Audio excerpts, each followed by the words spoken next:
Dino's Workshop. Bit of an update to my last video.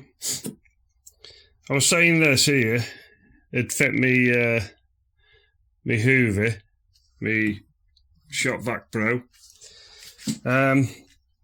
Anyway, it does, it fits in there, but then this piece, it come with me Hoover, and them two pieces there, which connects to the original hose, that piece won't go over it.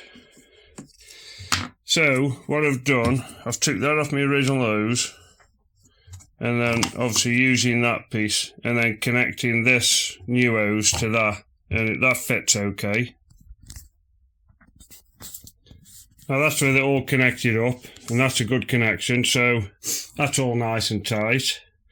Now the other piece that I was questioning, I'll just get it. This piece here, I found as that fits me table saw. So basically table saw into there and then obviously hose into there. And that's what that's for. So just in case anybody needed to know. But yeah, all's good now and everything seems to work alright. The suction on it's really good. I've managed, if I want to, I can push my old suction nozzle piece into it as well. That fits in on the biggest one, the biggest connector. So yeah, all's good. Anyway, just thought I'd update you. Thanks for watching. I'll catch you on the next one.